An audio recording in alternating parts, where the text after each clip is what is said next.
Hi, good morning, everyone. So I think it's time we begin and we let the coaches join in as and when they can. So, can I have Vardhani and Ruja ma'am also on that? Yeah, thank you. So, just a few rules to go over before we begin. So, please keep your mic and video off at all times when the webinar is going on.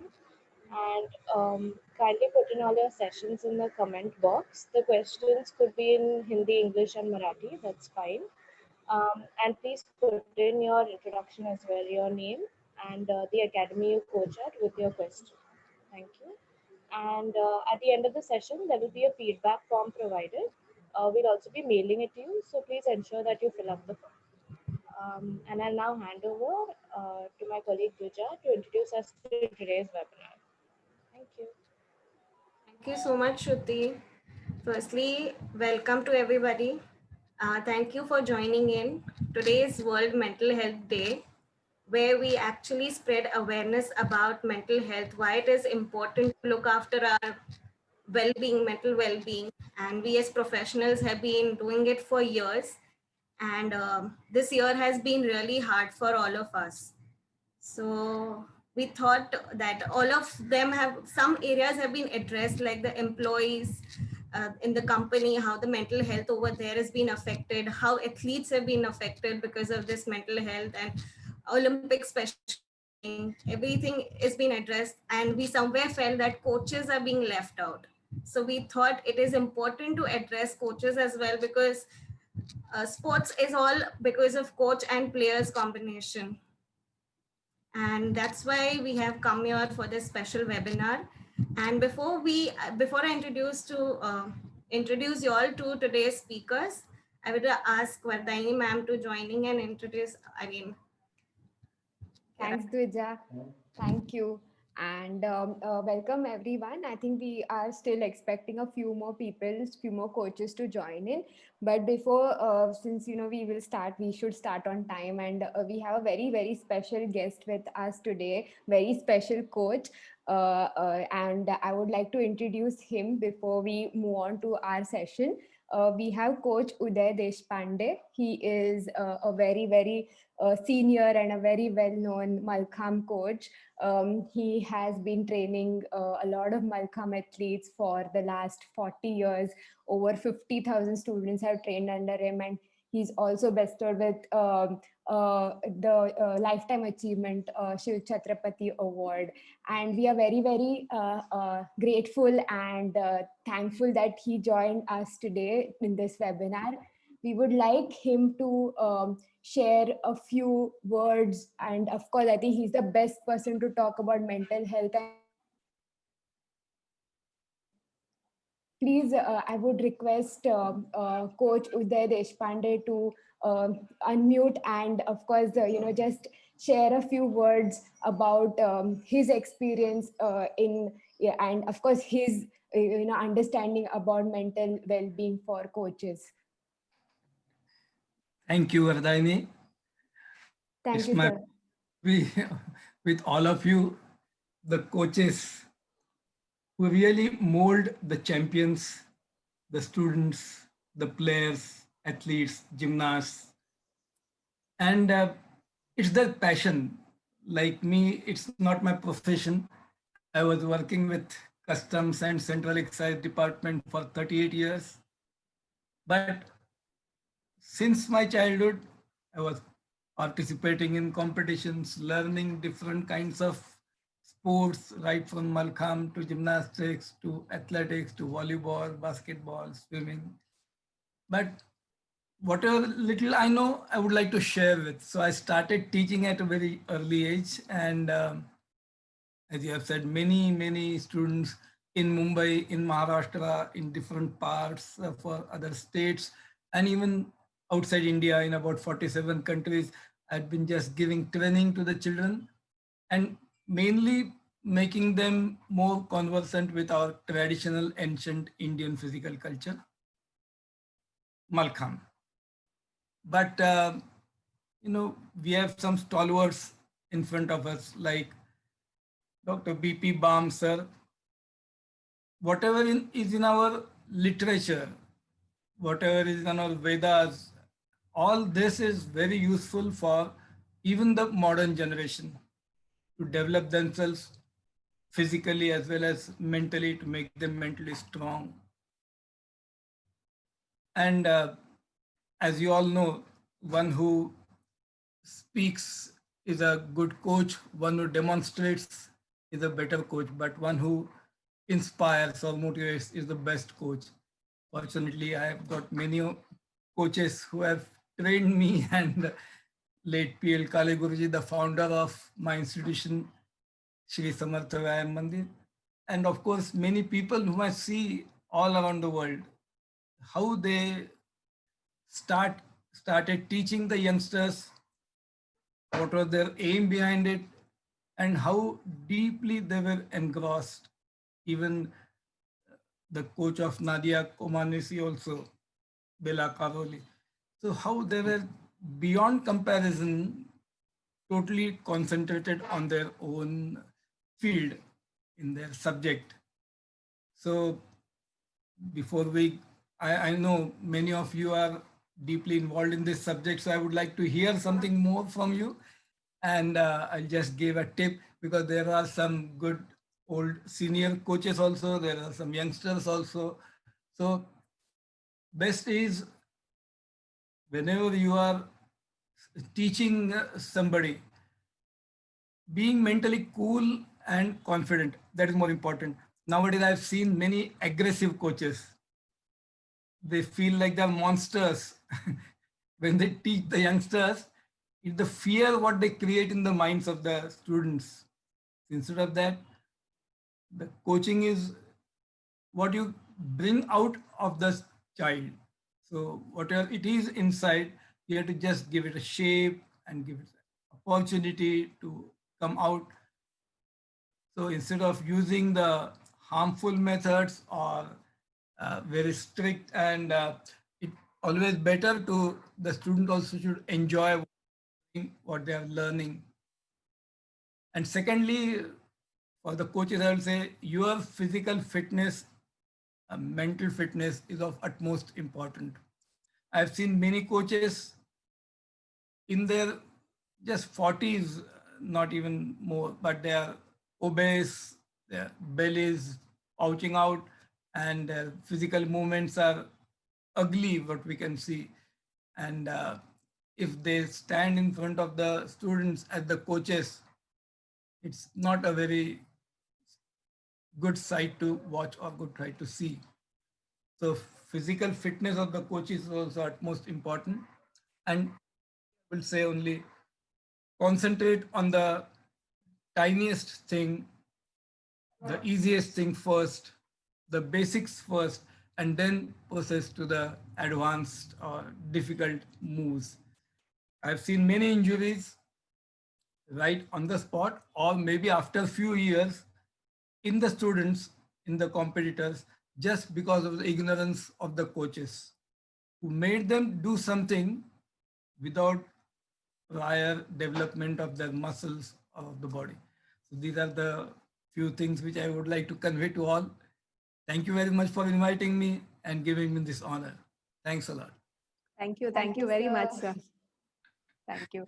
I think your words mean a lot to everyone and to all of us, because we have seen you in this field since a very long time, and you are an inspiration, I think, for all the coaches. So thank you very much, sir, for being here with us. Thank you so much. Yes, and I think every words also mean so much even to us, Yeah. because I think everyone can learn a lot from what you just said, and your, of course, your experience also speaks a lot. So I think that, yeah, is, I think we'll take it. Dvija, you want to continue? Sure, ma'am. Thank you so much, sir. It's been privilege to be knowing you and hearing from you today. Yes, we are very much privileged to have all you coaches again here.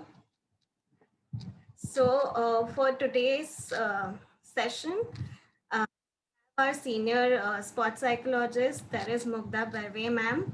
She is founder of Mind Sports, which is sports psychology consultancy.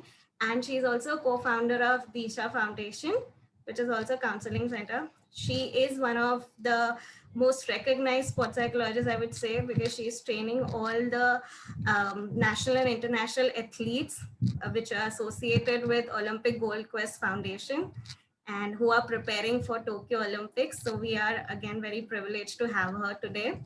And Thank you. speaker for today is Vardaini ma'am. I'm so sorry. Hi. Yeah. Yeah, Vardaini Gore ma'am. So again, she's done her master's in sports psychology from UK, Lovebird University. Even she has been part of Asian rowing team. She has counseled them during Asian Games. And again, I'm very much privileged to be working under these two and having them today.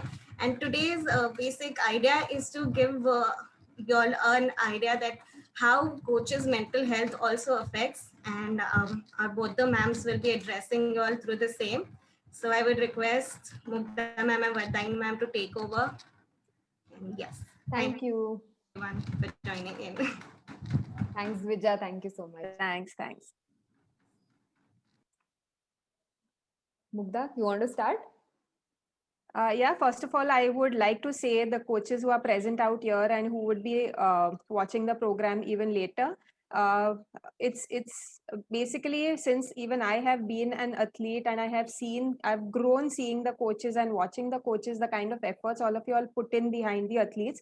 So the kind of work all the coaches are doing, it's really commendable. And the most important thing, the topic that we are covering today is, of course, the mental health of as even Dvija said earlier, that we talk a lot about mental health of athletes, mental health of other people, but we rarely cover the topic of mental health of coaches. And I feel, as per my knowledge and my experience for last so many years in the field as an athlete, as well as a sports psychologist, is that coaches are the ones who for them basically coaching is a very very demanding field, I would say, because they are not only training their athletes. Of course, they're training them skill wise, they are helping them to improve their performance, but there is a lot that goes even behind the scenes. Okay, so it's not only they are training them on the court, on the field, but it is also where they are taking a lot of care, especially when it comes to their mental health, unknowingly or unknowingly, even behind the scenes, and even at the back of the courts, at the back of the fields. So it becomes extremely important as to how coaches also take care of their mind, because generally that's again a human tendency that we all of us have seen, that we generally neglect our own mental health because our priority is athletes and parents and their performance. So rather than neglecting and rather than just pushing this topic under the carpet, all of us thought that, why not shed some light on how the coaches themselves can take care of their mental health. Yeah, Vardhani. Yeah, I totally, second what Mugdha has said right now. And we also thought, like Mugdha said, that since, we've been addressing a lot of issues on athlete mental health or athlete psychological well-being. But since a coach is with the athlete, say, more than what we are as psychologists, and I think it's important for the coach, firstly, themselves to have that mental health, which is expected from the athlete. Okay, so that is one thing. Like, just like physical fitness has been spoken about earlier, like even Deshpande sir mentioned right now that physical fitness is also important for coaches. Likewise, even mental health, the mental well-being is important, and it has to be taken care of for the coaches as well. And as sports psychologists, we not only work or work for the athletes, we also work for the coaches. And I guess we thought this platform and today's day, since it is the World Mental Health Day, we thought why not address some issues or some stressors that coaches go through, and also how to, some tips and techniques to deal with it. So I would ask Dvija and Shruti to, proceed with the session, at least carry it forward, and we will be coming in between to speak about certain things. Yes.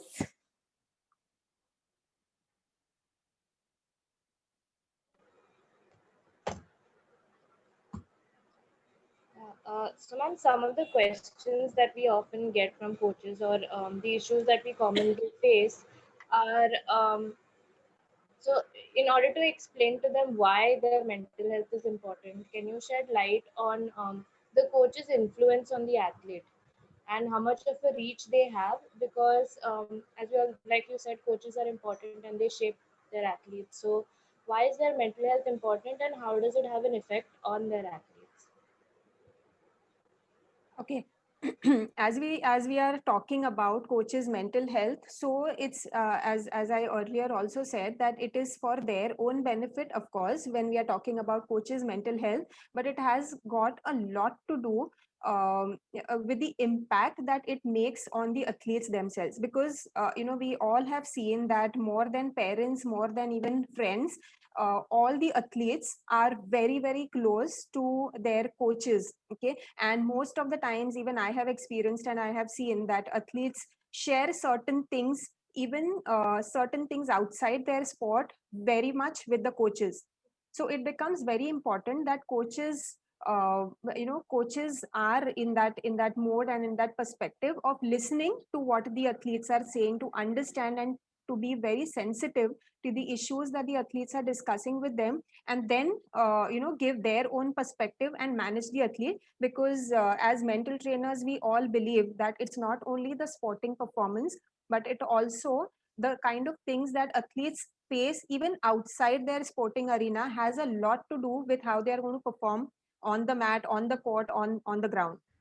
Yeah, so for that reason, it becomes very important that coaches themselves have knowledge of what are the kind of issues that at times they go through, what are the kind of stressors they experience, what are the kind of tensions they experience, and how do they handle all of these things. So maybe moving ahead, we will also, when we are talking about tips, we will also share certain techniques, how coaches can take care of or understand themselves better. Yeah, I think I agree with what Mugdha says, and like I think the one thing what I would like to say is like most of the players, especially the younger ones, since I've been working with a lot of younger players, they firstly look up to their coaches like role models because they are there, like they are teaching them, they are their teachers. So like Mugdha said, like if there's anything that they need to share more than us, especially with that that younger lot, they would share it with the coach. And I think that's why the coaches also need to understand athlete psychology, but for that their own awareness is very important, their own mental health is very important. So today we will definitely touch upon those two aspects, but like I said, athlete Mm. mental health has always been spoken about. Today we will touch upon that part, is whereas the coaches need to understand their own mental health in order to develop their players better. Of course. So how to deal with probably stress related to the sport, related to the competition, or how to overcome such things is what we will be speaking about today. And I think that is the key part of also the relation between the coach and the player, because once they understand their own psyche or their own mindset, it's easier for them to even understand the player's Yeah, psyche and the mindset in that perspective, in the stress perspective or in the pressure perspective. of course. No, as you rightly said, ma'am. So, when you're dealing with coaches, what are the main common stressors or demands that are placed on them Hmm. that affect their mental health, or like they might not even be aware that it's a stress. So, what are some of the demands that you want to draw like awareness towards? See, generally, when we look at coaches or when we talk about coaches, it is assumed that coaches, apart from just training the athletes or just taking that load of athlete development or their performance, they have a lot many things to take care of. Okay, so of course athletes is the priority for them, but handling parents, handling the higher authorities, handling the other maybe organizational setup, whatever they are in. And there are some coaches who are also, apart from handling athletes and the academies, they're also working at some other places, and they are also employees in certain offices. So when we look at the kind of stresses and the expectations that they go through, it's of course the expectation, they have certain expectations about, from themselves. Those are the internal expectations that we talk about, that being a coach, I need to produce best athletes in a particular sport. I need to bring out so many athletes who are trying to participate in the nationals or the international level. So this, I would say, is an internal expectation, and that's also unknowingly we are putting burden, the coaches are putting that burden onto themselves. Okay, so it's one of the expectation that they are going through. So that, I would say, it's internal. Second, there is also an internal pressure and expectation from the coaches. Okay, so if the organization stress is there, the organization expectation is there, that of course if the athletes are training under you, they need to perform at a particular level. That's the third one, of course, is the bigger one. I'm sure all the coaches would agree, and we as mental trainers would also agree. Parents play a very, very big role when it comes to coaching and when it comes to sports. So another important aspect and the care that coaches need to take is handling parents. Okay, because there are a lot many realistic and unrealistic demands that coaches place on the parents place on the coaches as well. So all of these things, I think these create a lot of stress on the coaches unknowingly, I would say, because as I earlier said when I started talking about it, that we assume that coaches, the name coach, is synonym to, like, taking care of all of these things. Okay, so that's where all of these things definitely put pressure onto the coaches. Yeah, I think that's what Mugdha said. Most of the things on, like, the major stressors. What a couple of things that I have also experienced when I work with coaches is one is, say when I used to work with the rowing team, I guess that there is also this thing of, like, rowing, since it's not a very well known sport. Again, like, how much of expectation the coach needs to put in so that it comes to a status, like other sports. That is Yeah. also something what a lot of coaches have, that pressure in the performance side. Like Mugdha said, there are other expectation, organizational stressors which are always there, like, higher authority, maintaining that position as a coach, especially if you're associated with an association. That's also that very important stress, that or the stressor that a coach goes through. Also internal conflict, like, to become a better coach, you need to do certain things, and then there are always conflicts in between. I've seen it with a couple of teams that I've worked with. If there's an external coach coming in, then there is always a conflict with the internal coach who's doing better.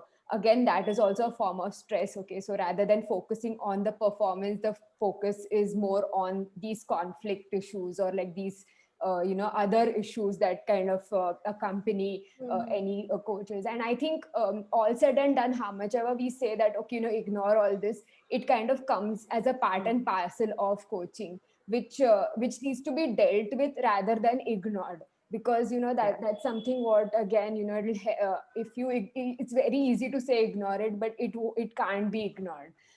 And I think the last part, what I would like to highlight, and I've been reading also some of these international coaches, IPL coaches. There's a lot of sacrifice on the personal front. Again, yeah, like, if there is a lot of sacrifice on the personal front, you're away from the family now. For IPL, you're away for 3 months, along with the teams, of course, but the coaches are also away. So that's something, again, which is not spoken about, but then sacrificing a lot of personal time or family time, also leading to a bit of isolation, because they are working by themselves. Ultimately they are the only one. Of course, they'll have the support staff and everyone, but then head coach is the only one who will be. So there's some bit of isolation, and if decisions go against them, again, there is this thing of being isolated in terms of decision making and so on. So I guess that these are the other factors which I feel, again, that contribute to a lot of the coach related stress or pressure. And it's not just consistent, it goes up and down, like, it's not like always present. Like Mugdha said, like, you may not be aware of it, but it's there. is there somewhere. Like, so I think that's one thing. Firstly, becoming aware of these stresses is the first step to, get going with a good mental health. Right. So, ma'am, as you all mentioned, there are organizational stressors. There's a lot of personal sacrifice that's given. So, the only thing that comes to my mind when you talk about conflict is also the environment around. So, Yeah. how does the environment around make a difference to the coach, and in turn have an impact on the athlete's mental health as well? So, like, what's the connection, and how do we kind of explain that in a better manner, like apart from the stresses that is? Yeah. Yeah, see, environment, as we have been speaking right now about, the different natures of stresses or pressures that coaches experience.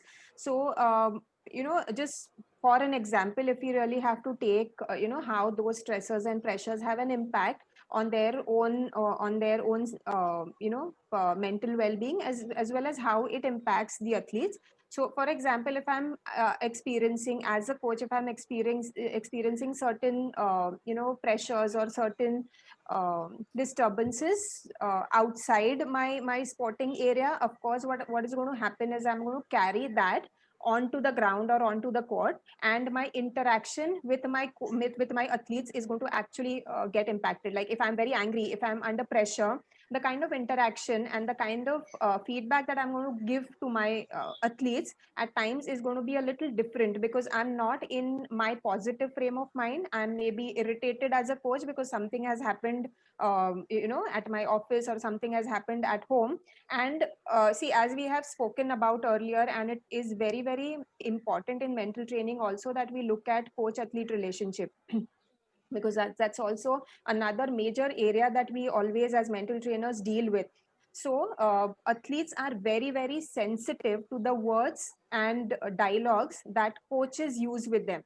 Okay, because they actually form their own impression, and the impression about their performance on what the kind of feedback they are getting from the coaches. Now if the coach is irritated, if the coach is not in a positive frame of mind or under pressure, he is, of course, he will not be able to give maybe a correct feedback. Okay, and he'll be angry, he'll be disturbed. The kind of words that he's using to the athletes is going to be very disturbing for the athletes, and then athletes are going to have a kind of a mindset that whatever I do, the coach is not really happy with me. And somewhere over there we start seeing the gap getting built between this kind of a relationship between the coach and the athlete, because the athlete is making his or her impression on the basis of what the coach is kind of giving them the feedback. So that's where, again, when even Vardhani spoke about being very, very aware, or having that kind of self introspection as coaches, what are the kind of emotional aspects that you go through, being aware of those, and then trying to work on those so that you don't carry them onto the court or onto the field and directly towards the athletes. So that, of course, we will be talking about later as to how we work on these kind of self introspection techniques. Totally. And I think, again, like, to give that simple example of, say, even when in cricket, there's that term switch on, switch off, where I think the coach tells the athlete, but sometimes, the coach themselves have to also apply the same Yeah. thing. But I think, like, many of them handle it really well, but sometimes it goes haywire. And that is when you need to, like, step back and say that, okay, as a coach, how can I be a role model even in this part, like, so rather than like how we say, like, we only just it's not like we only preach, we need to apply it ourselves as well. Yeah. See, similarly, that it kind of reflects on the environment, like Shruti said. Like if the coach develops that in himself or herself, then the environment itself in the academy becomes that. So I think, to give you again, I'm going to compare it to physical fitness only. Like, if it comes to physical fitness, if the coach themselves are role models for physical fitness, everyone automatically would be like, okay, even I want to become like my coach. Like, it's Yeah. something similar to that. So same way goes with the mental health, or like, positive communication. again, even if it's criticism, how to handle the criticism well, the athlete learns through the coach himself or herself, because that's ultimately how the environment is groomed. The coach creates that environment, and the coach will create that environment only if they themselves take priority in their own health, both physical as well as mental. So that is how is the impact of, say, the academy, or like the club environment or the team environment on the player. See, usually also coaches have, all of us have that, as I have mentioned it earlier also, that all of us have that tendency, like, not to take care about ourselves and about our, even Deshpande sir spoke about, like, we don't take so much care about our health or even our mental health, which is the most important thing. In fact, I would say, because that has to come at the forefront, because only then we will be able to help our athletes in much better way. Because as I said, it's a kind of a reflection. Athletes see their reflection onto the coach's face. Okay. Yes. And if they don't get that kind of a response, or that kind of, like, a reaction from the coaches, of course they are somewhere getting dejected, and that has a direct or an indirect impact on their performance, and that we see it happening on a daily basis in the training session itself. And when the athletes, as all of us know as mental trainers, if we don't give 100% into our training, we know what's going to happen when it comes to competitions and matches. Okay. Correct. We will not be able to really perform and give our best even out there, and then we keep wondering that, how much ever efforts I'm putting in, why am I not performing? So Yeah. these are all, all these hidden aspects, I would say, which we don't really give importance to, and we don't Correct. bring it on surface. But I think this is a good platform today, that we are discussing about how coaches also need to take care of themselves, so that they are also helping their athletes Totally. directly into their performance. Totally. And I think I would just add one more point here, like, because since we are mentioning about the environment, I think another element which Mugra earlier spoke about is the parental Yeah. influence in this environment. Again, that is also a very important thing, because handling that is also a skill. Handling how the parents, influence or come into that picture is also a very big skill. And that also, like, the coaches need to handle it effectively, Of course. because again, if there is a conflict between the coach and the parent, ultimately the athlete is affected.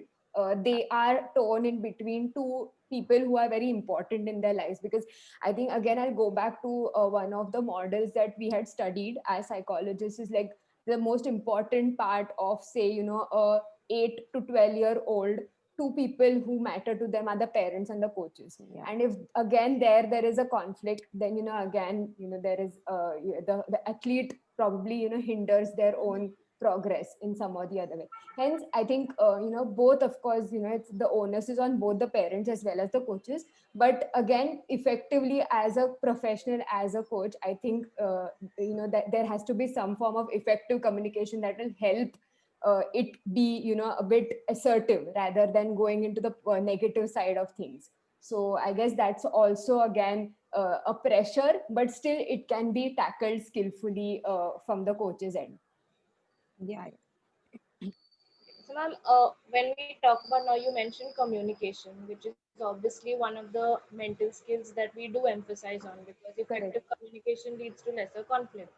So, what are some of the other tips or techniques that you would recommend for coaches to ensure that their mental health is a priority and that there's as less stress on them as possible? Apart from, like you mentioned, communication, what are the other things? Okay, so I think you are asking about the techniques as to how, as Yeah. maybe mental trainers, we can actually help them to take care of their mental health. Okay, so yeah, there are a kind of, like, couple of techniques that we can really discuss about here, as we've been already speaking about self awareness and self introspection. I think that is the first step towards identifying what are the issues and what are the concerns that I am having as a person. So we always, being psychologists, we talk about, like, understanding yourself first, so that you'll understand the person who is there in front of you.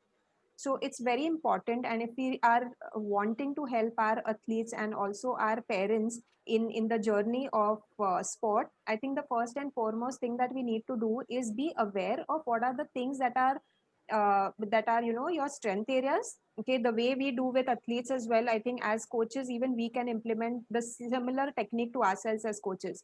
So first of all, it's very important to identify what are the kind of strength areas and skill areas that I have as a coach. Okay, so you of course, you'll, if you write it down, you will get a whole list of, like, you know, what are my strength areas. Secondly, you also need to identify what are the kind of things that really disturb you at times. Okay, because I have seen, I have had, like, you know, almost 3 4 coaches that I've undergone in my 16 17 years of journey of mine being an athlete. And I have seen different variety of coaches when it came to, like, you know, they dealing with us as athletes. There were some who were very calm and composed. There were some who were extremely, like, at the snap of the fingers they should just get very upset with the performance. There were some who at that moment didn't really react when, even when we performed good, or even when we performed bad. Okay, so as even Vardhani said that, you know, there you will see all these fluctuations coming in when it comes to the coaches. So the first thing, as I said, you know, identify what are you as a person. It's very, very important. So rather than keeping yourself and looking at yourself as a coach, just step a little, one step behind and ask yourself, as a person, what are the things that I really have within myself? What are the strength areas? What are the kind of things that really affect us and really impact me in a negative manner? Once you know, because of course all of us have different personality traits, all of us handle things in a different manner. So there are some who would, I mean, this is what the activity I do when I have these coaches program, coaches workshops that I do. And I ask them that, you know, identify certain areas where you want to really work on. And there are some coaches who come up with, like, you know, I get very angry very fast, I have anger issues.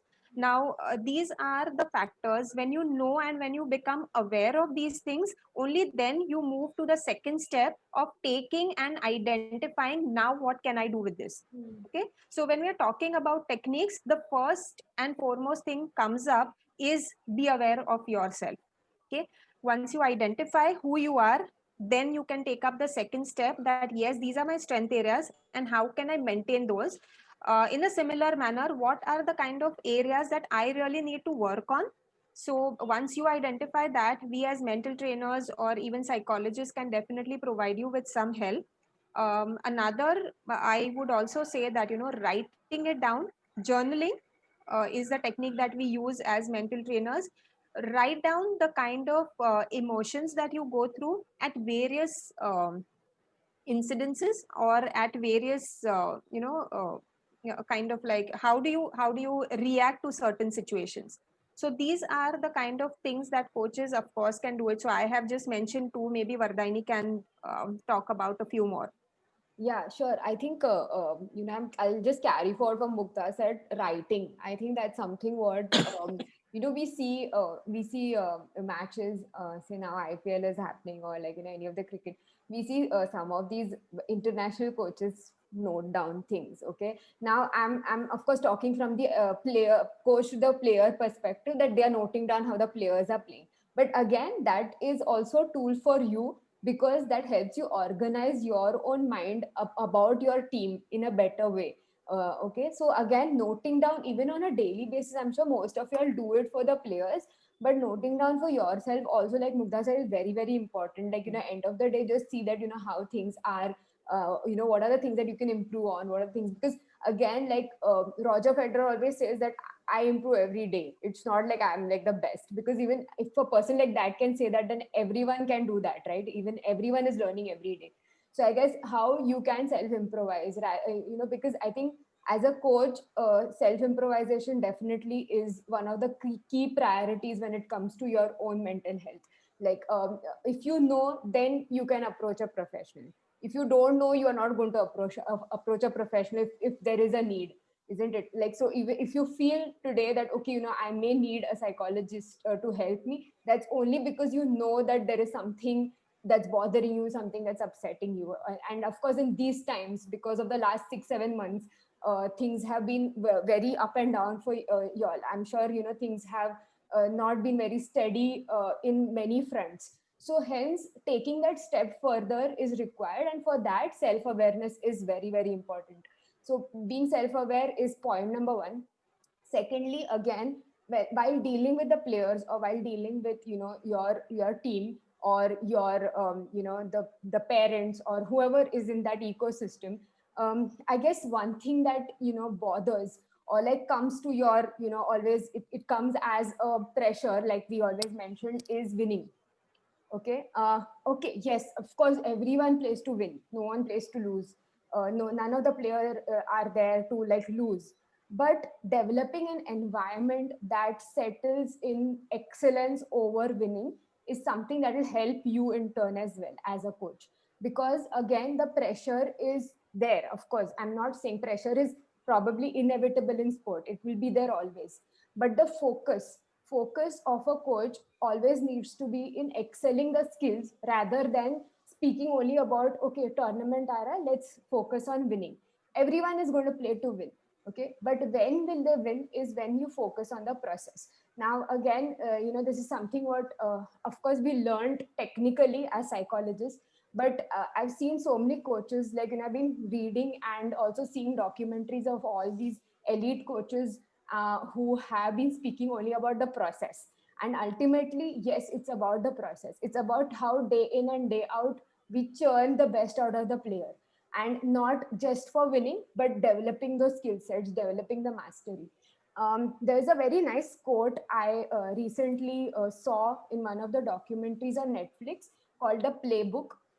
If you all guys like to watch documentaries, I think you should definitely watch, because it's all about coaches. It's all about sports coaches. So one of the coaches there mentioned that the mountain tops, because we always want to climb the mountains and reach the top, they say that the mountain tops are small and the air around it is very thin.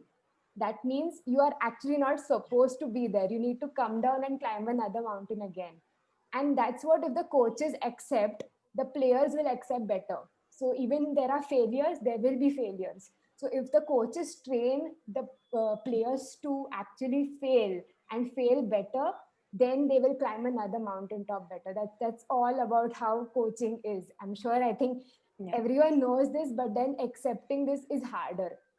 Okay, because we always go there and talk about winning, but talking about the failures is as important. And that again is going to ease off pressure from you, because when you're teaching them about failure, you yourself will know that, okay, my athlete knows how to accept failure now.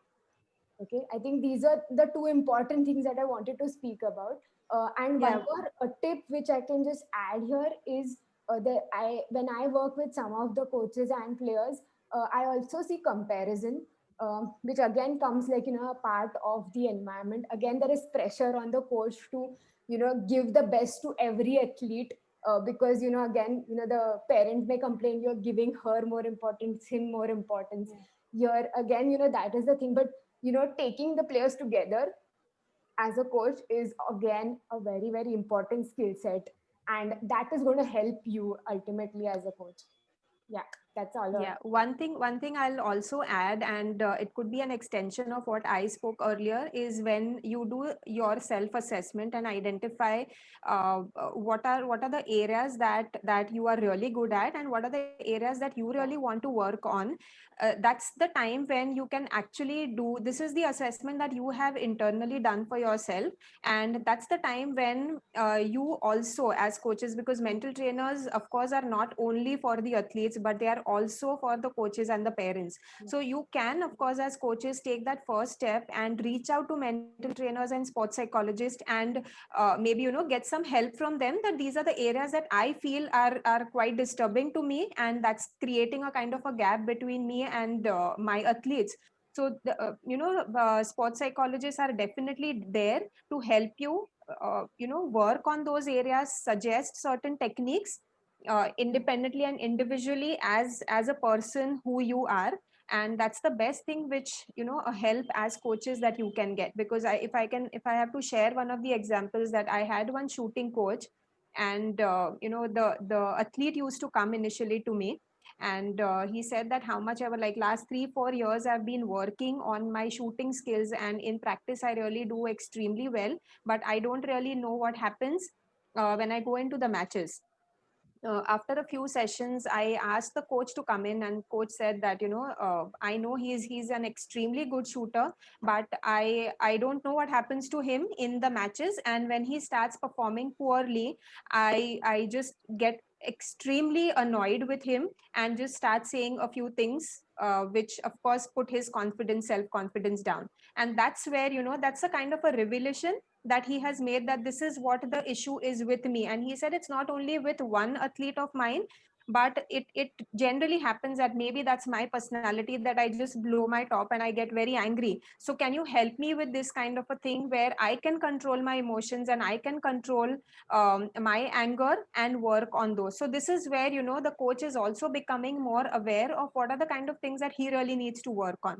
And the good news is, after a few sessions when I had with the coaches, he actually put in so much of efforts on working on this particular aspect of his, and he could actually manage his emotions at the time of when he was there in the matches, and athletes felt the difference out there. And what we saw was every shooter started doing really well in their matches. And that's where, we talk about how even coaches have to take care of their mental health. Yeah, that's a very great example, Uda. Yeah. So, ma'am, like you said, it's difficult to ask for help, obviously, and because it's like World Mental Health Day, I just wanted to ask you, there is still a lot of stigma about mental health, and even more so in the sports sector, where asking for help might be seen as a sign of weakness. So, would you want to like talk to us a little about your experience on the stigma and how to kind of combat that for coaches? I think, I mean, I think Mugda will know better, and because she's been in the field for so long. But over the last 5 to 6 years, I've seen changes, like even from the coaches side. Today also we can see so many coaches have joined, and I'm just so glad to see that as well. But I think few sports already have a lot of awareness of the importance of sports psychology, and I can just say cricket. We also have, I guess, to some level, tennis, badminton, and the fine motor sport games, which I guess have again more precedent over, like, okay, mental aspect, like archery, shooting, and golf to an extent. I'm not sure about golf, but yes. But I think overall the picture has been changing. Like, the stigma is slowly kind of getting lower and lower. But again, the quality of awareness is also something what I think Mugdha and I have been always talking about that for a longer time. That the quality of mental training awareness or mindset awareness is also important. We can't just have like anything and everything under the sun, because that's also not the right way. You need the right technical and scientific knowledge that needs to be conveyed to the coaches as well as students, and the players, and everyone in the sporting ecosystem needs to know the right way to go about mental training. And I think that is important. That's the next and the best step to probably get the system in a better in a better space. Yeah, true. See, basically, when I stepped into this field 20 years back, this, of course, this stigma was there about mental health. Forget about the coaches, even athletes didn't know about what psychology was and what sports psychology was, of course. And this is where actually few of us created, and especially as Deshpande sir initially mentioned the name of Bam sir. He was the most, I think, instrumental person bringing sports psychology in India. Okay, and it was all based on our own Indian culture. And he's done a great work in the field of sports psychology. I think he was the one who created that awareness initially in India, because we know all of these stalwarts like Rahul Dravid, Geet Sethi, all of them were taking help and working with Bamsar. So I think he was the one who created that awareness over here. But somewhere I felt there was still not that acceptance of what, like mind being important into the field of sports. And when I started my journey with athletes, when I started working with elite athletes, I always used to get to hear that, mind ka kya kaam hai.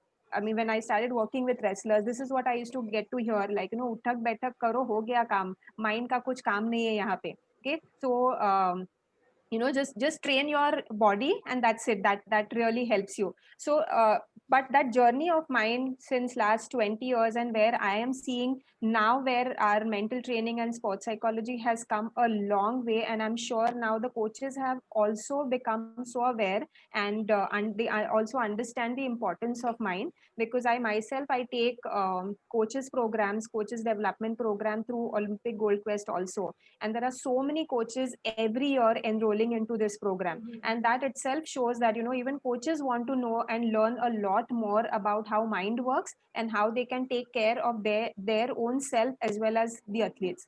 So I'm sure the awareness is really increasing. There is a lot to do into this field, but I'm very, very glad that people are being aware, and that stigma, I don't think it's there anymore, because coaches and athletes are themselves now approaching sports psychologists as compared to earlier, where they used to get pushed into it. And that's my own example. When I was an athlete myself, when somebody had recommended that I should approach a sports psychologist, I said, no, iska kuch kaam nahi hai. I know what I have to do, and I'll go ahead with that.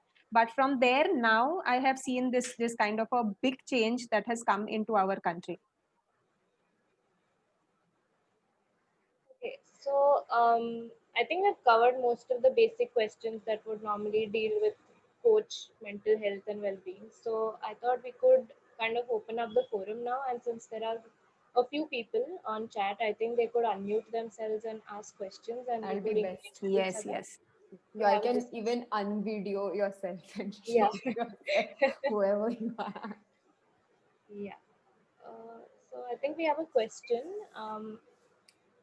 Yeah, as a head coach or director of academy has to take care of mental health of our coaches. Ultimately, it is affecting results. So, can you tell us some parameters how to keep a check on mental health of coaches and how it is positively affecting these results? Yeah, Vardhan, you want to take this? Okay, sure. Okay, a couple of parameters. I think it is something what we also deal as an ecosystem with athletes as well as coaches. There are major parameters what we need to look at. First of all, is I think I start off with the commitment. Okay, how committed the coach is, because that's one of the very most important parameters. The discipline the coach has, the basically what components come under commitment is the discipline, your time management, and also being timely on time, and doing things diligently, basically on time. So the commitment levels. Secondly, I could say is control over your emotions. That's, I guess, one of the most second most parameters which you can observe, which kind of comes out in the behavior as well.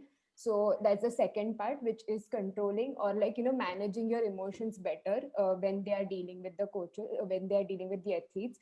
Thirdly, the the amount of confidence the coach has while executing the skills, while teaching the skills to the players. Again, that also kind of comes in the array of mental health itself, because ultimately self belief, self confidence of the coach reflects on the players, and that also is a very important mental health component from the coach's side. Then I can also talk about focus.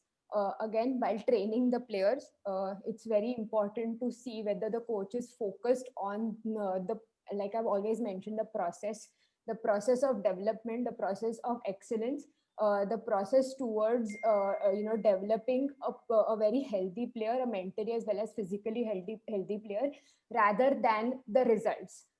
Yes, like I said, everyone is result oriented, but the practice should always be process oriented. And lastly, I would also like to mention the quality of communication. That also reflects a lot on how the mental health of the coach is. Negative communication often, denotes there is something that could be worked on. And by negative communication, I mean how they are communicating to the player, or to the coach? Is it always with anger, with a lot of emotions? That could be noted. So hence a lot of these behavioral patterns or behavioral things what a third person can see, that could kind of comprise how the mental health, or how the mental health of the coach could be reflected in practice. If there are certain red flags to these five components, then they can work with a sports psychologist to better their mental health or even the academy's betterment. Yeah, one thing if I have to add here to what Vardhini has said is, of course, these parameters and components are very, very important for the coaches. And second thing, the way we mentioned to the athletes also, that you need to be very specific as to where you stand on all of these parameters. So when I work with my coaches, I usually use this kind of a technique where, I call it as emotional thermometer, where you need to identify yourself, where are you on these aspects. Like for example, when I'm talking about confidence, the coaches need to identify on the confidence level, maybe from 1 to 10, what is your confidence level, because somewhere we expect that kind of a thing from our athletes. But if we as coaches are not really confident about our skills and about our own self, then that is somewhere unknowingly getting reflected out of our behaviors and out of our reactions when we are dealing with our athletes. So this emotional thermometer works excellent with the coaches, where on a daily basis, if they can keep a record of all these parameters, they can have a kind of a list and make a kind of a record as to every month they can really go through this chart.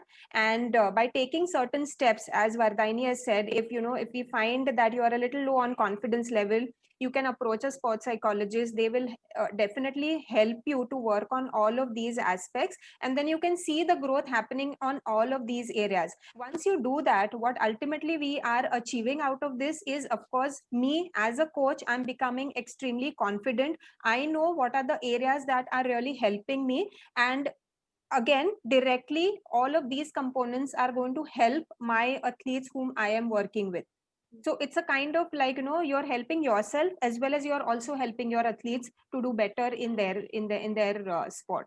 So this is one of the most important techniques. Maybe if all of y'all as coaches can start integrating this into your own program, that would really be of great help for you. Any other question?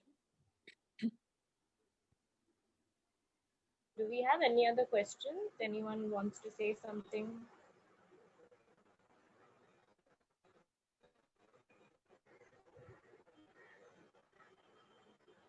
You can unmute and ask. Yeah.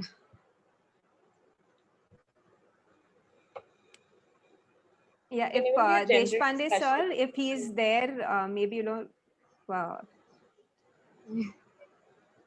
yes sir.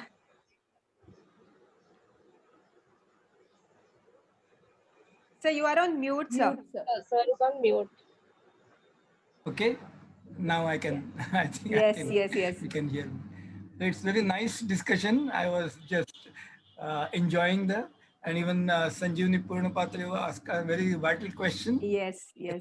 Into that. Yeah. Good, but basically, I would like to bring it to your notice that not to just make the champions should be the goal of the coaches. Yes. Of course. See, to improve the overall personality of your athletes. He may be a good coach, he may be a good commentator, he may be a good helper, he may be a good organizer. In many respects, where we can flourish him, we can take him to the next level. That Right. should be your target. And of course, coaching athlete for the championship, for the competitions is also important. But that's Of course. the whole important goal. True. Very true. I think that if that perspective, if the coaches bring into themselves, I think it will take off a lot of baggage from their mind, because as we've covered it already, that we go with that mindset that as coaches, I have to produce a lot many national or international players. So when you're going with that mindset, you're already carrying that baggage, a load with you. the way athletes carry it with themselves, that when I'm entering a competition, I have to perform well and come first. So if you really, deload that baggage, I'm sure the fun aspect would actually start being there. And as a coach, of course, when you start loving what you're doing, I think the results are automatically going to be there. Correct, correct. I always think, when halwa is there in making mithai, Yeah. whatever ingredients is using, Yeah, everything depends upon the what ingredients is using of course. to make mithai. So when we are teaching the students what they have, and then you Yes, can improve those abilities. true. Everything you think that I've told him now he has to act. He's not a machine. There are Right. other factors, including his mind and many other concerned factors. So try to investigate why it is Correct. give you the results. True, true. I always feel that when I teach somebody and he picks up very fast and he is good, I'm happy. But I'm more happy if somebody is not able to do Not, something which I'm telling. So why is not able to do that? So that's my study, of course. my knowledge. Yes. Started Yes. teaching the blind students. That was the great challenge. It's Okay. sighted children. Yes, we show them, we tell them, and they do it. But for the Right. blind, then how you are going to explain that? Yes. So by explaining, their perception improves, and then they just believe you blindly. And so here, how you overcome your challenges and you Yes. success. Yes, I think what I can take from this is the most important thing is communication, the way you as coaches communicate with your athletes. And we always talk about constructive criticism. So when we are talking about feedback, most of the times coaches ask me that, do you mean giving feedback is like, only talking positive about it? So it's not basically talking only positives, okay? Because of course, it's why it is called constructive criticism is, of course, we are also praising them for the things that they've really done well, but we are also pointing out to the mistakes that they have done. So we always, as mental trainers, talk about this sandwich method when it comes to giving a feedback. So the first, the lowest layer of the sandwich has to be, of course, Sweet one. praise the athlete for whatever good things that they have done in the performance. The second layer, of course, has to be, what are the kind of things that you really need to improve so that you could have still done better. And again, the third layer should be again the positive, that yes, in spite of doing all of these things, you've really done a good job. So I think this method really works wonders when it is applied to the athletes. And that is where we also start seeing where athletes really start taking coaches very seriously, and they in fact try and give 100% more and more efforts into their training as well as in the competitions. And that's, again, as sir has said, that's one of the most important ingredient that we put into that mithai, so that we are going to get the good result out of it. Absolutely. Especially when I'm Yes. teaching the adults. Earlier, we were just teaching small children. So Yeah. Yeah. tell them and make them do it. But when you teach adults, they are maybe of your age or maybe elder than you. And then how you talk to them, how you tell them, inspire them. So Yes. I was teaching one Shantilal Sanghvi. He started learning Malkham at the age of 82. And Okay. demonstration of Malkham in the World Championship, which conducted last year when he was 89. So a person of that age and how you teach him. So that Yes. Yes. gives you better perspective. कि Of course. हम तो बोलते हैं लेकिन उनको क्या समझता है, उनकी क्या difficulties है, what, Right. Right. Right. then how to overcome that. True. True. Yes. Lovely. So Yes. I enjoy that coaching all the time. Yeah. Yeah. Any more questions we have? Would anyone like to say something?